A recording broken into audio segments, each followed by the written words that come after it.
अब कोटक महिंद्रा बैंक के स्कैम से जुड़ी खबर आ रही है।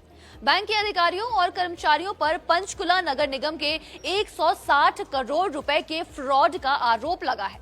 ऐसे में समझेंगे कि आखिर क्या है पूरा मामला। जानकारी के मुताबिक पंचकुला नगर निगम ने अलग अलग समय पर बैंक में टोटल 160 करोड़ रुपए एफडी के रूप में जमा कराए थे। आरोप है कि बैंक के अधिकारियों ने फर्जी खाते खोलकर ये सारी रकम उनमें ट्रांसफर कर ली और नगर निगम को केवल कागजी डॉक्यूमेंट्स और फर्जी स्टेटमेंट थमा दिए। ये मामला तब सामने आया जब निगम ने 58 करोड़ रुपए की एक एफडी की मैच्योरिटी राशि अपने खाते में मंगवाई।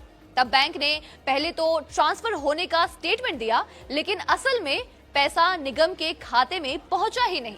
बाद में जांच हुई और ये निकलकर सामने आया कि बैंक द्वारा दी गई लगभग सभी एफडी जाली थी और असल खातों में कोई राशि जमा ही नहीं की गई। यहाँ तक कि आरटीजीएस ट्रांजैक्शन में भी फर्जी हस्ताक्षर और स्टैंप का यूज किया गया था। पंचकुला नगर निगम ने इस मामले में बेहद सख्त रुख अपनाया है। निगम ने कहा कि बैंक कर्मचारियों ने मिलीभगत करके करोड़ों के गबन को अंजाम दिया और इस लंबे समय तक इसे दबाए रखा।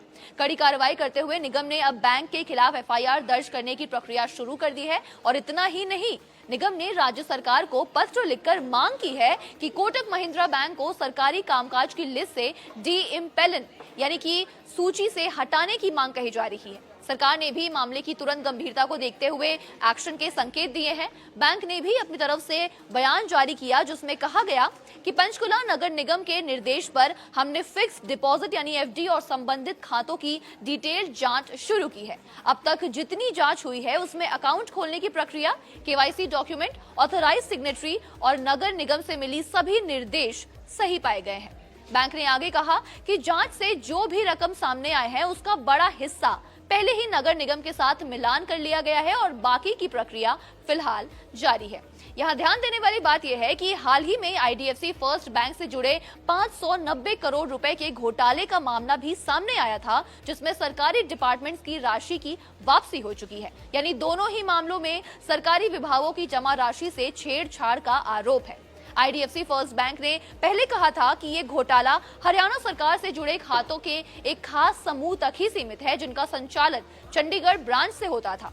बैंक ने यह भी बताया था कि उसे हरियाणा सरकार के एक विभाग से चंडीगढ़ ब्रांच में अपना खाता बंद करने और उसमें जमा रकम को किसी दूसरे बैंक में ट्रांसफर करने का अनुरोध मिला था।